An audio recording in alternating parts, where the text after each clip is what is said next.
Just a warning, this episode contains adult themes and language. So here I go again, back down to Morenci. I don't even know what number trip this is for me, but it's still heavily in pursuit of the Skelton family. So repeated phone calls, unanswered, messages. Police report ahead. Messages not returned. So, you know, my plan is to knock on some doors and see what happens. And here we are on a dirt road, which you can probably hear. In a quarter of a mile, you'll arrive. This house is listed as, I believe, a cousin of John Skelton. And I believe that the aunt and uncle and cousins all live kind of on the same, I don't know if it's plot of land, but next door to each other at least, so. Yeah, hi, are you related to John Skelton by chance? Yeah. From your husband?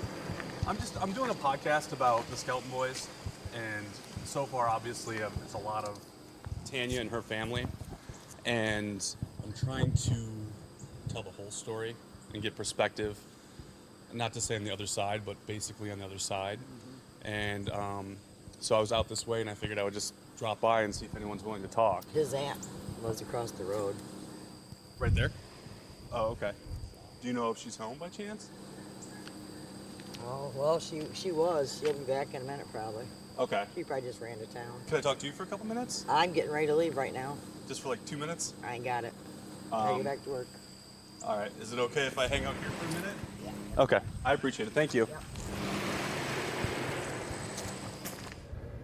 To be honest with you, I feel kind of creepy sitting here on this narrow dirt road, kind of off to the side of it, just kind of staking the house out. All right, it looks like the aunt is home. So we're gonna go ahead and try our luck and see what happens.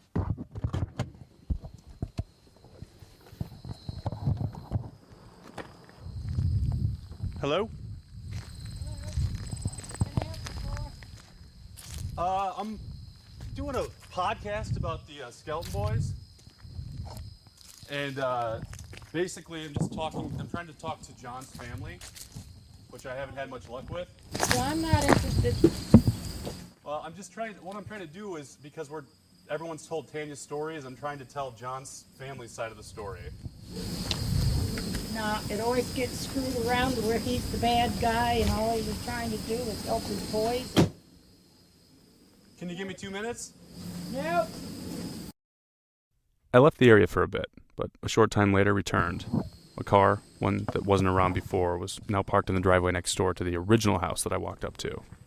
As I moved towards the door, the woman I first spoke to, she quickly gets in front of me. It's not going to give up, are you? Unfortunately, it's my job, right? I know, but you know what? No one listened. None of us before know this shit happened. Now all of a sudden, everybody wants to listen to Tanya. Hang on, let's see if she's on. She slips inside. I can hear her warning whoever's inside this house. I'll go running out of here. No, you need to leave. I'm not trying to harass anyone. I'm just... You need to leave. If you come back here again, I'm calling the cops. That's fine. You need to go. That's fine. I'm not sure what the animosity is for. I've never done anything to anybody. I'm just asking questions. Because when we were going to do this years ago, when it first come down, nobody wanted nothing to do with it. Right, and I wasn't here at that time. I'm not... Okay, well, we're not doing this. I have 7 little kids. They don't need to know nothing. Okay. Well, Goodbye. Go on your way. Thank you.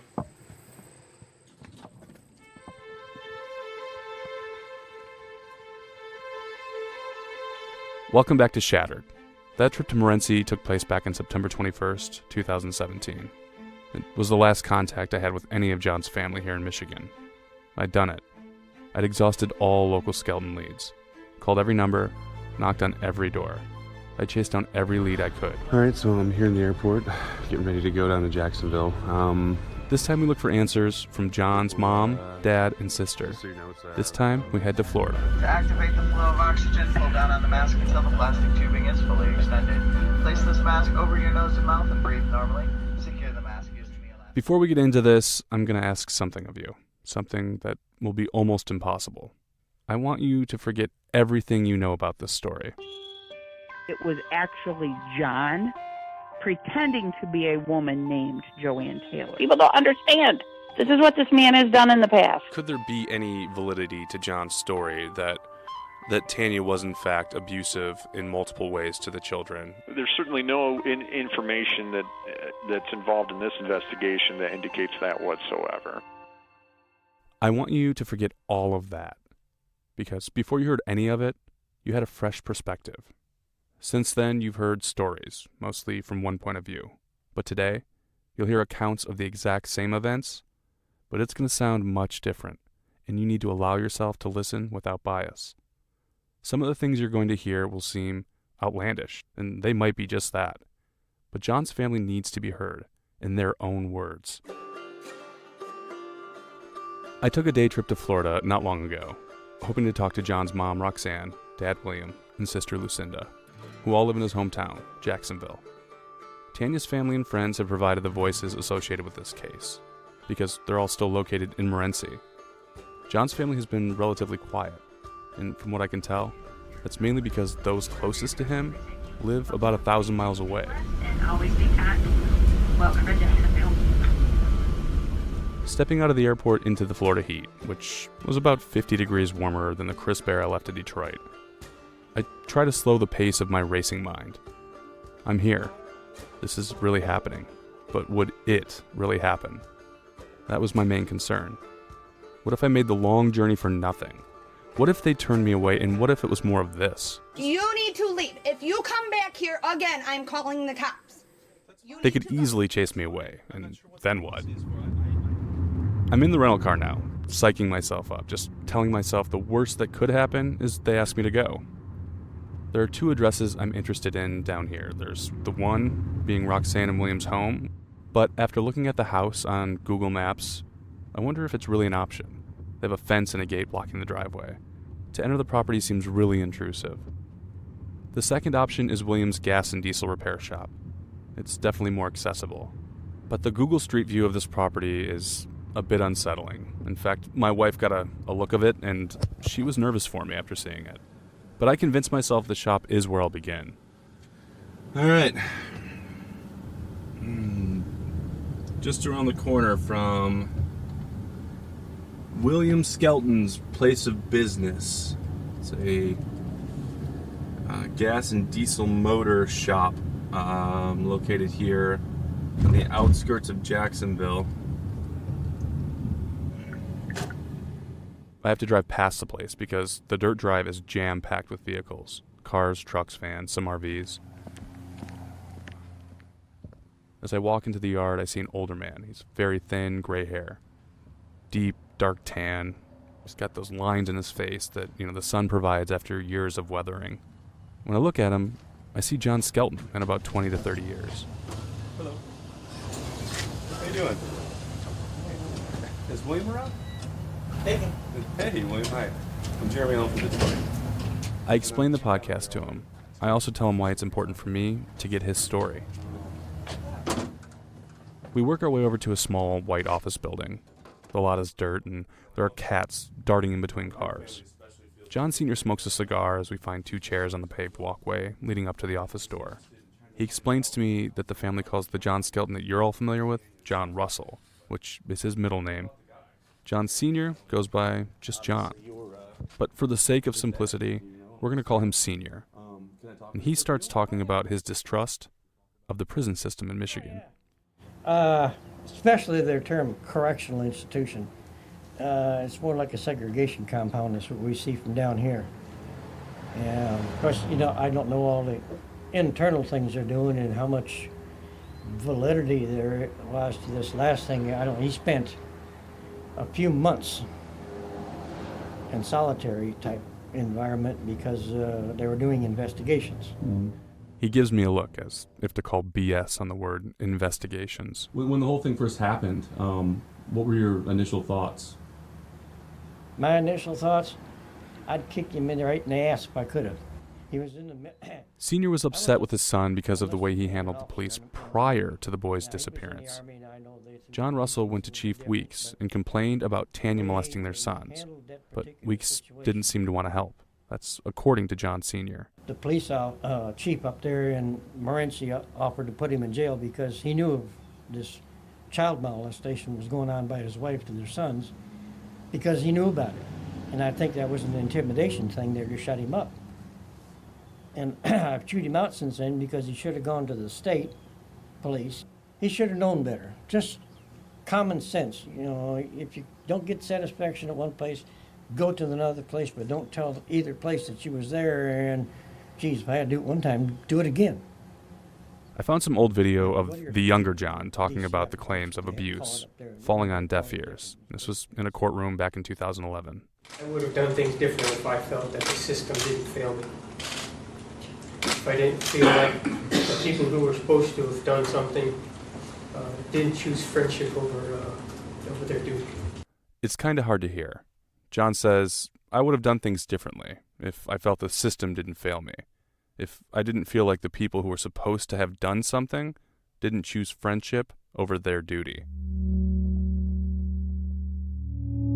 John Russell's claim has been that Tanya, the boy's own mother, was sexually abusing them. I gave her the benefit of the doubt, but maybe in down here and they up there, you don't know. Right. But my son got really concerned about it when he caught him one time and really talked to his mother in depth about it. So, while Senior and I sit talking, Lucinda, John's sister, she shows up. Lucinda Ford, Lucinda Ford. Your family, especially the family that I've had the brief interaction with up in Morenci, feels like they've been misrepresented. Yes, Is we all that do. across the board? Yes, You all do? we all do. No one's listened to us. Everything was just what Chief Weeks and Tanya's family said, and Tanya herself, and the spokesperson that they had there at the beginning, and no one's listened to us. Everything we've said has just been pushed under a rug. It's not been credited at all. Now, some people are saying, well, the reason that they haven't been listened to is because it seems far-fetched, this story. Right. It does. It does. I'm not going to deny it. Yeah. But does it not seem so far-fetched if you know John? No. It's something that John, if he puts his mind to it, he's pretty determined on doing something. Very smart. Like, what tipped you off to him, like, growing up with him, that you knew he was that smart? Just him. He was just a unique little boy growing up. What's the age difference? There's 11 months between us. He's older? I'm not the oldest. Oh, you're the oldest? Yes, oh, okay. Yes, I'm the oldest. All right, so growing up with John, what was that like? Rough. he wanted to be the brains and I had to be the brawl. So really? Yes, I was the tough one. He was the one that wanted to read books and do nothing else but be a nerd. Me, I wanted to fight and get in trouble. So he would. We switched gears and started talking about Tanya. No. Okay, well My feelings have never been a secret. I don't believe a child molester will ever change, and she was one before she had children with my brother, and she's probably still doing it. I called the authorities to find out about the legality and the proof of her inappropriate actions with her boys. That's Roxanne, John's mom. A lot of things came up missing. She also doesn't have much faith in the police up in Michigan. She's convinced the police and Tanya have some kind of secret understanding. She also believes that Tanya was abusing the boys. You know, don't tell me that I'm a fool. I'm far from it. Yeah, I mean, so you totally believe that Tanya was definitely doing something to those children? Oh, yes. Yeah. So, like, what I'm getting from you guys is there's a lot that's not being put out in the public about Tanya. Correct. I was real concerned with John. And all the games Tanya played, I was very worried. When he'd call me and he'd be crying and he'd say, Mom, she tells me to come visit her on Monday night. I have to leave before the boys wake up for school, but we have sex, and then the next day she tells me she's taken the boys away, you know, and things like that. She just played games. I mean, Use the boys as leverage? Yeah, exactly, because she knew that the boys meant a lot to John. And so they were an easy target. And just to be 1,000% clear, you can't imagine John ever hurting his children. Never. Never in a million years. And I would give you my life if that was any different.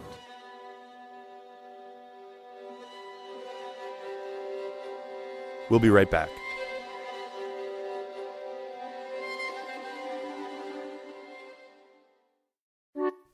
I want to tell you about another podcast from WDIV and Graham Media. It's called Mismatch, hosted by veteran reporter Roger Weber. Each episode tells stories about things in life that just don't quite fit. One story that you might like is about the time former Detroit Tigers manager Sparky Anderson somehow landed an interview with Richard Nixon. I mean, it's too absurd on one hand, and on the other hand, it's perfect. Subscribe to Mismatch today. The entire first season is out now. Senior says he's sure that his son didn't hurt the boys.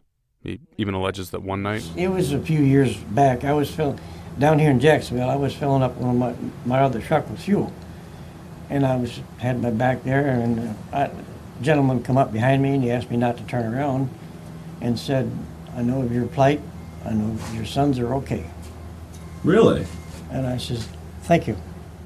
Just to be clear, what Senior's saying is that someone showed up down in Jacksonville and instructed him not to turn around and proceeded to inform him that his grandkids were alive and safe. Senior's corroborating his son's story that Tanner, Andrew, and Alexander are with an underground group, safe and sound. That was it. You didn't turn around. I know that you're being guarded on some of this stuff, right? Yes. Yeah. I mean, you feel like you have an obligation to make sure that John's plan goes through or that those kids remain where they are. Yeah, until they become of legal age, and when they come out, and then as Paul Harvey used to say, the rest of the story comes out. And that's when it will come out. Yes. So the boys, when they become legal, when all of them become legal, or when the oldest one becomes legal? Not really sure yet? Not really sure yet. Do you know if the plan is to have, will the organization reach out to you guys and let you know, or how does that work? I made that request when this first started going, that I'd like to be contacted. I'd like to arrange a point where we could see the boys when it came time for turnover. They could be put in a hotel room, and those who were with them should be gone locally out, still spying, still they're looking at everything. We'd go in, talk to them, record things if we could, and go from there. I wanted to protect that party that had them just as much. A lot of people think the story of John giving the kids away and them being hidden away for this long seems stranger than fiction. If I'm being honest, I'm one of those people. Even Lucinda says it's a hard pill to swallow. Seems far-fetched, this story. Right, it does. It does. I'm not going to deny it. Yeah. The people that are going to question all this and say, well, there's no way that there's a group that can do this, and that's impossible, that these kids haven't found the internet or a phone or something like that. What do you say to those kind of... Well, I've thought about that, to be very honest with you, because when I went on TV and pleaded for my grandsons, and I said, Andrew, Alex, you both know how to use a phone. You know my phone number, you know your mom's. Give a call. Drop them off somewhere, a police station, a McDonald's for health, but you know a number. But then I got to thinking, I questioned that too. Why hasn't them boys, did anybody ever think maybe they're happy where they're at? I don't know, but maybe it's a better life than they were encountering. I never thought about that. Thought about it that way. I didn't either until one day I was just thinking about it. Because, my boys are old enough to be on the internet, to have a telephone, to have a cell phone. And it pops in my head all the time. Why haven't they contacted somebody? Right. Maybe they're happy.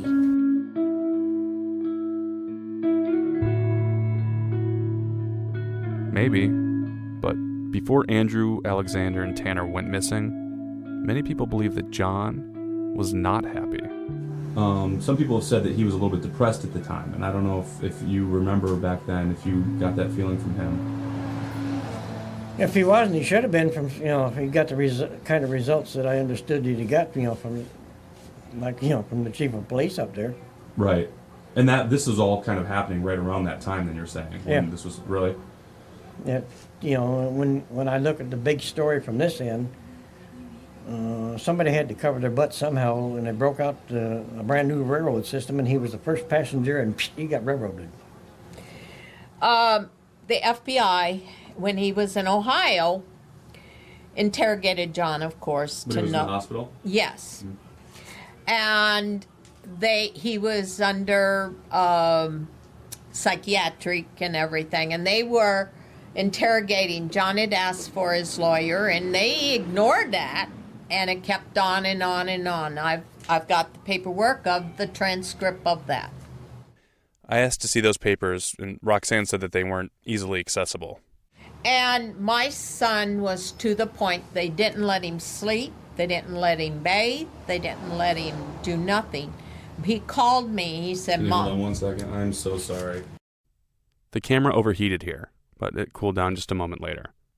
Roxanne continues her story, so John calls his mom. And he told me he had urinated on himself and all this stuff. And it upset me very much. And I told my husband, I said, John, I've got to go up there. They were treating him so bad. So bad. Does he feel like he's being treated fairly in the prison system? No. No, he's not. Can you speak more specifically to what he doesn't like? There was no reason to be in segregation for 4 years. So as I'm talking to the family, I find out that John is out of segregation.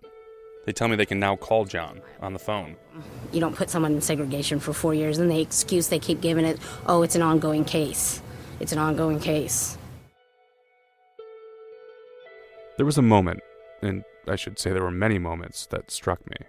Moments when I had to consciously tell myself to keep it together. Things were said that shook me, and one in particular took me back to a concept that I'd heard many, many times before. This is Tanya talking about John. If he's continued to play the selfish, haha, I won, because I know and you don't, I don't know if I'll ever know in this lifetime. And now here's lead investigator Jeremy Brewer. You have 3 boys who were the victims of his selfish attitude and his narcissism. And now here's John's father. I'm 100% confident that the course we took is well planned. You're 100% confident that your son is telling the truth? Yes. And I think that's the important thing in all this is, I think everyone's waiting to find out if John's telling the truth, right? Of course they are. Yeah. And then who's gonna get the last laugh? Crazy, right? He said to tell you that his boys are safe and sound. That was Roxanne in 2010. And here's what she says now. This is 7 years later.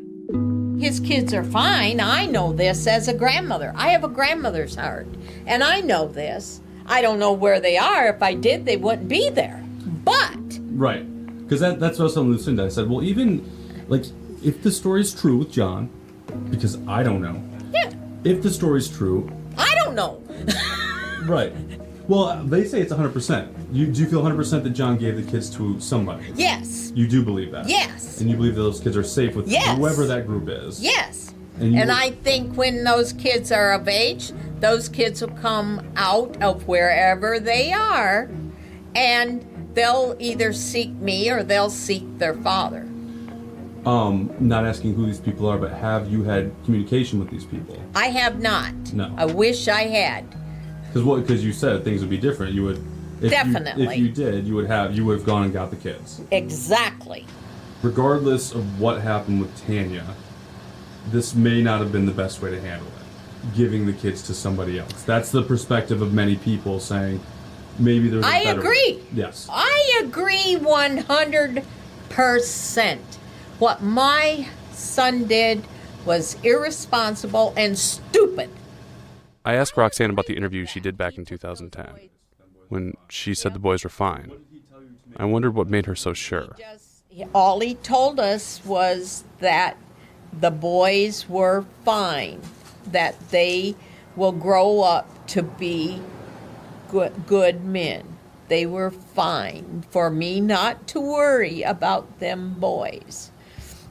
So that's all he told me. Now, John, because we didn't have dual phones, I don't know what he told Right, you couldn't John. hear that, right? No. So you believe that to this day? Those boys are fine? I believe those boys are fine. You believe that, or do you want to believe that? No, I believe it. I believe it full in my heart. I believe it totally, 100%, that them boys are fine. Do you feel like your son has had part of his life stolen? Because he was trying to do the right thing? Yes, I do. I think he feels that she took everything from him, including his dignity and the life of just the love of his life, which was his boys, because he had to protect them. He can't be with them either. So it took him, nobody won. Right. What would you give right now to be able to hug and hold those boys, though? There ain't no time that I don't think of them boys, especially December the 1st of every year. I put my Christmas tree up on that day, and the last thing those boys gave me was 3 ornaments. One's green, one's red, and one's blue. And they've got their handprints on them that they made snowmen out of. And it's funny because when we discovered 7 years ago, when the incident happened, my daughter and I went to Black Friday. And I thought, this year I'm going to put my tree up early. I never put it up before December the 1st ever in all the years that I've been married. Mm-hmm. I put it up, and I got a call from my sister-in-law saying that my grandsons were gone and my son, all this happened. I hit the floor because I couldn't believe this. I couldn't believe what was happening. And I was putting the ornaments on my tree. And I swore never again would my tree ever go up before December the 1st. And they're the first ornaments that go on my tree every year.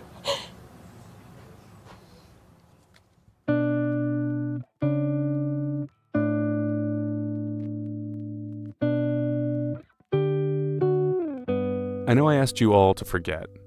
I tried to. But when I got to Jacksonville, I thought, I'm going to talk with the villain's parents. But as I sit here, I see a grandmother.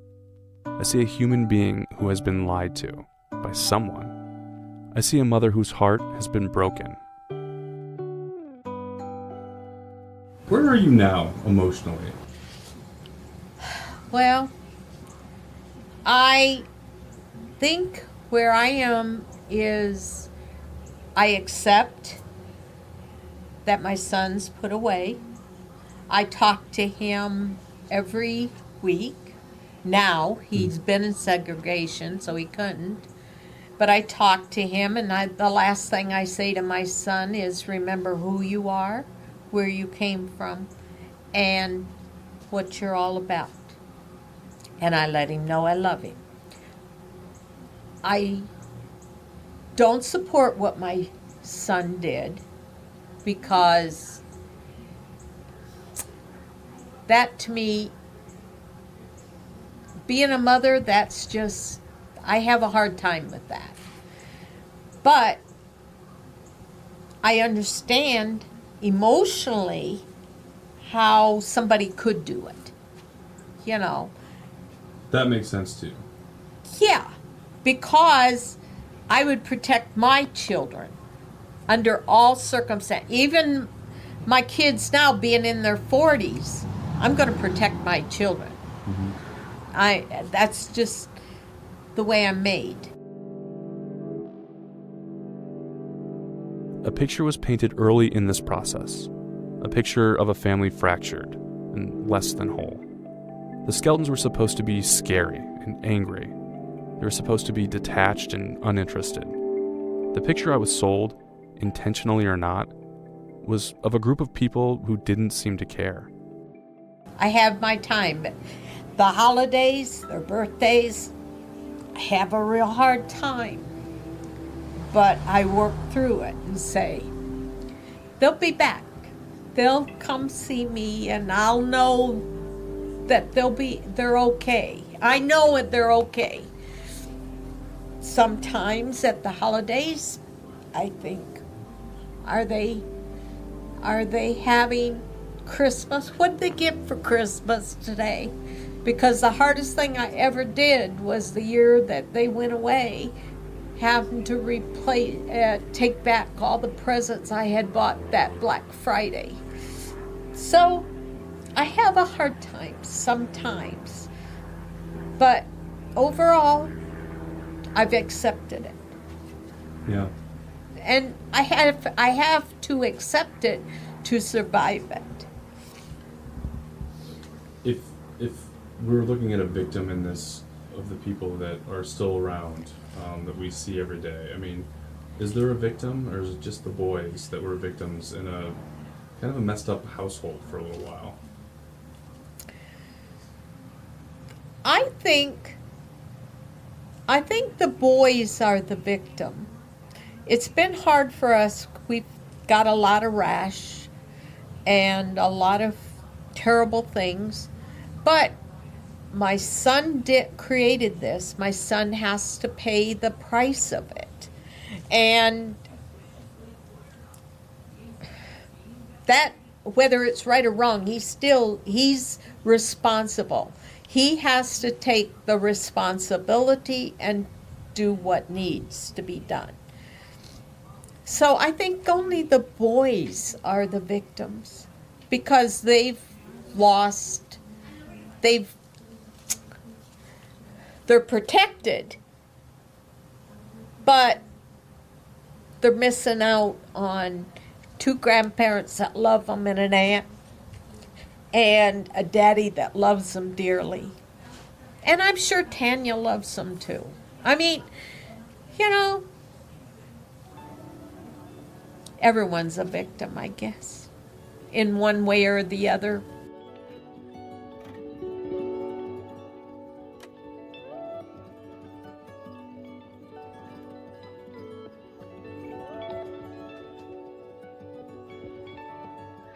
On the next episode of Shattered. Good evening to you tonight from Morenci, where we have been able to confirm those remains found earlier in Missoula, Montana, are now being analyzed.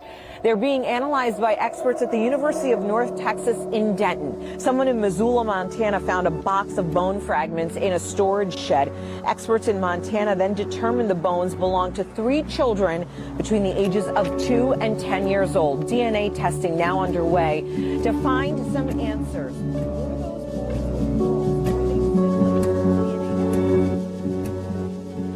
If you have any information about the case, please call Lieutenant Detective Jeremy Brewer at 517-636-0689, and that's right into my desk phone.